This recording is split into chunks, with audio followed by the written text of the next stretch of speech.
दर्शकों को स्वागत है आपका विधि संचर न्यूज में। मैं हूं कृष्णकांत से घरी। अब देखते हैं दिन भर की खास खबरें।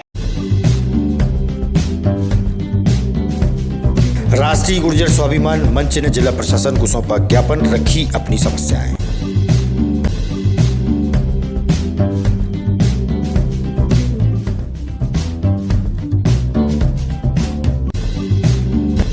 समय सीमा की बैठक के दौरान कलेक्टर ने दूर पड़े कार्यों को समय सीमा में पूरा करने के दिए निर्देश।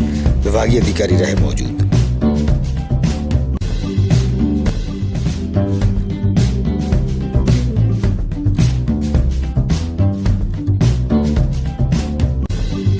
और कांग्रेस के अनुसूचित जाति प्रकोष्ठ के अध्यक्ष की गाड़ी पर हुआ हमला, अज्ञात लोगों के खिलाफ कराई एफआईआर दर्ज।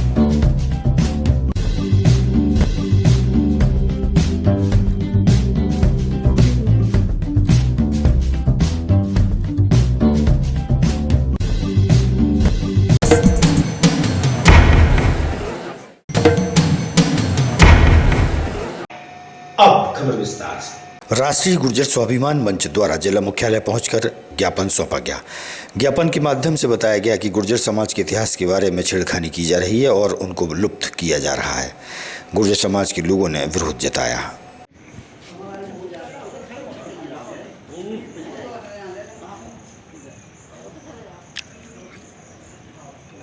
हमारी मांगे पूरी करो, हमारी मांगे पूरी करो।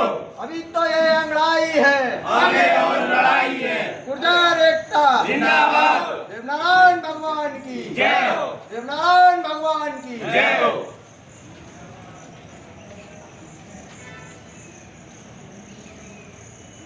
क्या नाम है आपका? मैं राहुल गुर्जर, सरपंच ग्राम पंचायत वाली। राहुल जी, आज के संबंध में आप लोग यहाँ पर पहुँचे हैं। आज हमने राष्ट्रीय गुर्जर स्वाभिमान संघर्ष समिति के तत्वाधान में माननीय मुख्यमंत्री जी को ज्ञापन सौंपा है, जिसमें हमारी 7 मांगें जो बोली हैं, ये 7 मांगें दादा एक मिनट। जिनमें मुख्य रूप से मांग है कि भाई 5 वर्ष लगभग 5 वर्ष हो गए हैं देवनारायण बोर्ड के गठन के लिए, लेकिन आज दिनांक तक वो सुचारू रूप से नहीं चल रहा है। दूसरी मांग है हमारी भिंड जिले में पुरातत्व विभाग के अंदर में होते हुए हमारे मंदिरों के साथ छेड़छाड़ की जाती है, हमारे इतिहास को मिटाया जाता है। और तीसरी मांग है मुरैना जिले के मंदिरों के साथ भी छेड़छाड़ होता है। ग्वालियर में हमारे महापुरुष गुर्जर सम्राट मेहर भोज की मूर्ति को टीनों से ढक के रखा है, जिसको हटाने की हमने मांग की है। हमारा ओबीसी का 13% आरक्षण पे होल्ड लगा के रखा है, भर्तियाँ रोक के रखी हैं, उसकी भर्ती के लिए मांग की गई कि खोला जाए भर्ती के लिए। ये सब मांगों को लेकर आज हमने माननीय कलेक्टर महोदय के यहाँ आकर हमने मांग करी है, मुख्यमंत्री जी के नाम ज्ञापन सौंपा है और बताया गया है कि 1 महीने तक हमारी मांग पूरी नहीं की जाती तो हम भोपाल में पूरे प्रदेश के समाज के साथ आंदोलन करेंगे, अपनी मांगों को पूरा करेंगे। अहिबरन सिंह गुर्जर कहाँ से हो आप? विदिशा। जी, किस संबंध में आया हुआ है आप? यहाँ ज्ञापन देने आए थे मुख्यमंत्री महोदय। क्या ज्ञापन में क्या पूरा क्या मामला है? क्या हमारी 7 सूत्री मांगे हैं, जिनमें से मुख्य बात जो है वो ये है कि इतिहास के साथ छेड़छाड़ बार बार की जाती है, चाहे वो गवर्नमेंट के हैंडओवर कोई चीज़ हो या पब्लिक के हैंडओवर हो। इतिहास को दबाने की कोशिश की जा रही, शासन प्रशासन का कोई विशेष जाति समुदाय के द्वारा इतिहास के साथ छेड़छाड़ की जा रही है। जहाँ गुर्जर प्रतिहार लिखा है वहाँ केवल प्रतिहार रह गया है, जबकि गुर्जर समाज ऐसी है कि एक ही समाज ऐसी है जिसके साथ वीर गुर्जर जुड़ा हुआ है। तो जब जब जरूरत पड़ेगी गुर्जर ही काम आएंगे, चाहे वह गृह युद्ध हो चाहे विश्व युद्ध हो। कायस्थ समाज द्वारा भगवान चित्रगुप्त के बारे में कथावाचक प्रदीप मिश्रा द्वारा टिप्पणी को लेकर समाज के नाराज लोगों ने विरोध स्वरूप जिला प्रशासन को ज्ञापन सौंपा है। कायस्थ समाज के वरिष्ठों से हुई चर्चा।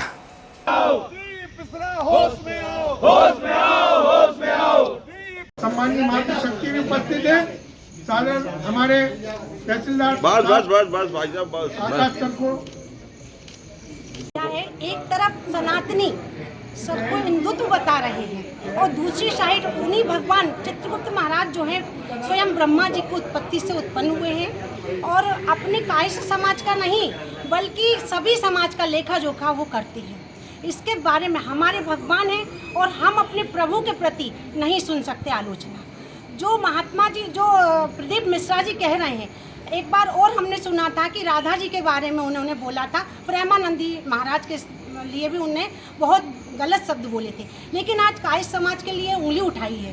पहली बात तो ये है कि आप समाज को इकट्ठा कर रहे हैं और आप हिंदू होने के नाते हिंदुत्व को आप गिरा रहे हैं, ये गलत है। हम चाहते हैं कि पहले तो उनको बात की जाए। हम शब्द नहीं बोलेंगे क्योंकि ये हमारे हिंदुत्व में नहीं है, हमारे समाज में नहीं, हमारे राष्ट्र में नहीं है कि किसी भी पंडित की आलोचना की जाए। लेकिन जब भगवान की आलोचना करते हैं तो हम सभी हिंदुस्तानी और भारत में जितने भी कायस्थ हैं, हम लोग घोर आंदोलन करेंगे। आज आप लोग यहाँ पर पहुँचे, किस संबंध में पहुँचे, क्या पूरी घटना है? कल कथावाचक प्रदीप मिश्रा द्वारा हमारे आराध्य और हम सबके आराध्य भगवान चित्रगुप्त जी के बारे में अनर्गल बातें की गई। पूर्व से ये कथावाचक हमारे देवी देवताओं के बारे में गलत बातें करता आ रहा है। इसी कारण इसने पूर्व में जाकर वृंदावन में, आप सभी लोगों को पता, राधा जी के बारे में बोला, फिर जाके इसने नाक रगड़ी। हमारा आज यहाँ पर आना का मकसद ये है कि आगे भी ये सब बातें ना करें और प्रशासन से हमने आग्रह किया है कि सबसे पहले तो ये माफ़ी मांगे और आगे से ऐसी कोई गलती करता है तो हम इसको बख्शेंगे नहीं। और इसकी जो भी, क्योंकि ये यहाँ ज्ञानपीठ पर बैठकर लोगों को संदेश देता, क्योंकि कथावाचकों का काम है देश में संदेश पहुँचाना। हमारे हिंदू धर्म में संदेश जाते हैं, ऐसे ही जाते हैं। और ये ऐसी अनर्गल बातें करेगा तो हमारे समाज में वैसे ही तो आप देख रहे हैं कि जातिवाद का माहौल चल रहा है। अब ये समाज में फोड़ कर रहा है। इस तरह की बातें करेगा तो समाज फूट जाएगी। हम ये चाहते हैं कि आगे से ऐसी कोई गलती ना करे, नहीं तो इसके खिलाफ पूरी समाज एकत्रित होकर इसकी सब कथावाचक कराना हम भुला देंगे। कैसे बयान दिए थे अभी उन्होंने, क्या बयान दिया था? अभी जो भी गंदे, हम वो बयान बोल नहीं सकते ना, हम सुनने में हमें अपराध लग रहा है तो बोल कैसे सकते? इससे पहले भी कोई, इससे पहले ही राधा जी के बारे में इसने अनर्गल बातें की। तो हम ये नहीं चाहते हैं कि ये आगे से कोई भी ऐसी बात ना करे, क्योंकि हमें तो सुनने में भी अपराध है ना, हम बोल जैसे आपने बताया कि टोट के मोट के बाज है, क्या है ये टोने टोट के बाज है, अपनी गद्दी से अपनी प्रसिद्धि कराते हैं। और कल भी इन्होंने जो गंदी बातें करी हैं, इससे हम सब लोग आहत हैं। इसलिए आज हमने एकत्रित होकर यहाँ पर ज्ञापन दिया और हम प्रशासन से उम्मीद रखते हैं कि ये उस पर कार्रवाई करें।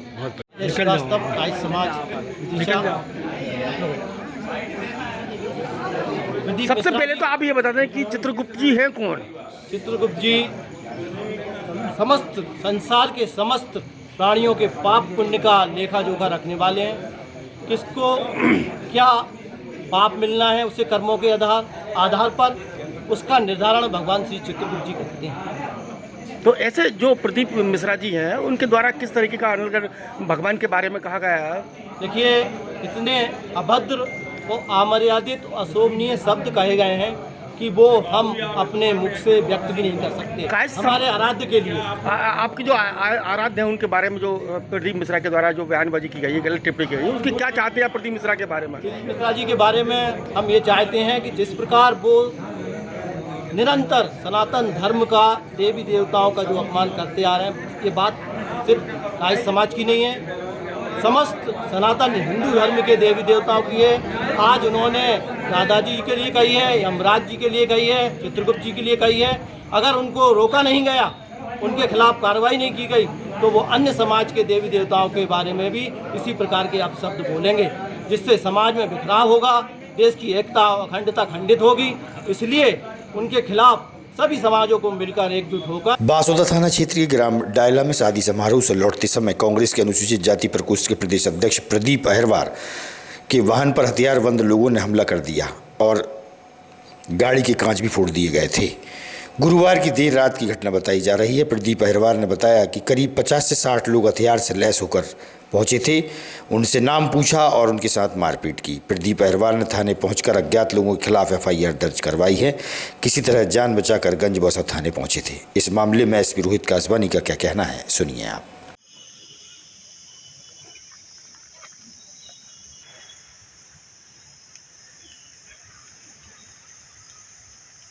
कौन?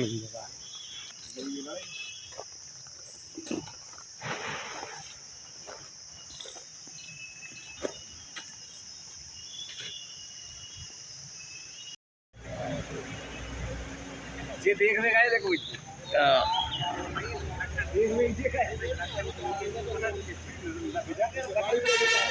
मेरा नाम प्रदीप अहिरवार है। कल जो घटनाक्रम हुआ है और मध्य प्रदेश कांग्रेस कमेटी अनुसूचित जाति विभाग का मैं प्रदेश अध्यक्ष हूँ। कल कुरबाई में मेरे परिचित की शादी में मैं शामिल हुआ और उसके बाद मैं भोपाल के लिए लौट रहा था और मैं यहाँ बरेठा होते हुए जा रहा था। तो ये डायला करके गांव है, वहाँ पर करीब 11:30 बजे 50 से 60 हथियारबंद लोगों ने मेरे ऊपर हमला कर दिया। पहले मेरा नाम पूछा, मैंने अपना नाम बताया, उसके बाद भी उन लोगों ने मेरे ऊपर ताबड़तोड़ हमले कर दिए। मेरे ड्राइवर से मैंने गाड़ी बढ़ाने को कहा और गाड़ी हम लोगों की आगे बढ़ी, लेकिन मेरे गाड़ी के कांच, आगे का कांच और पीछे का कांच पूरी तरीके से ख़राब हो चुका है, टूट चुका है।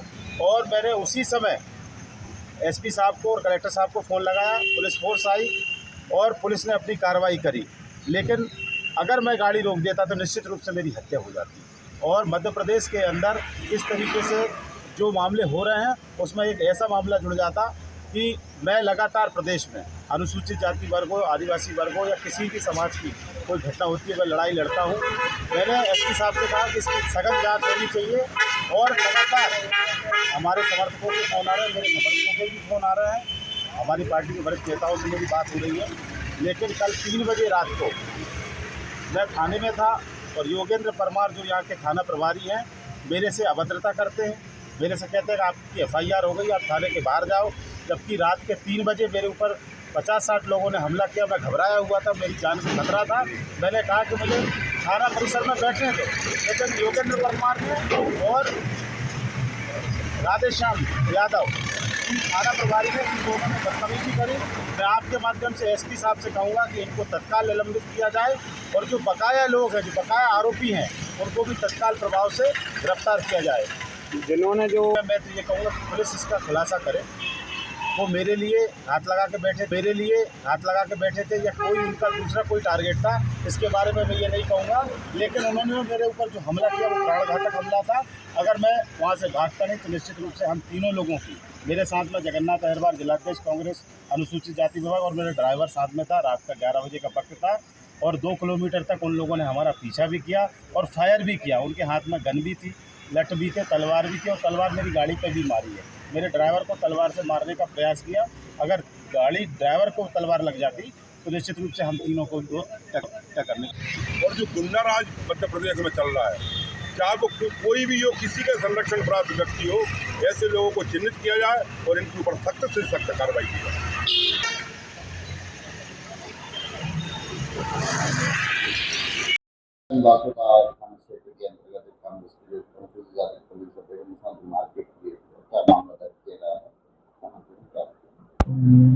थाना गंजबासो के अंतर्गत 2 पक्षों के बीच मारपीट हुई थी।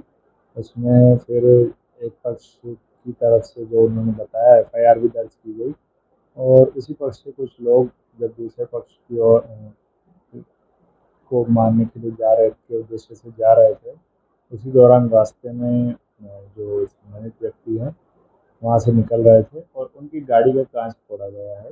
कोई मारपीट ऐसी नहीं हुई है उसमें और जो बताया गया है उसके तहत जो कांच तोड़ने के लिए और संबंधित धाराओं में इसमें FIR भी दर्ज की गई है और पुलिस ने कुछ आरोपियों को अभिरक्षा में भी लिया है और पुलिस की विवेचना की कार्रवाई की जा रही है।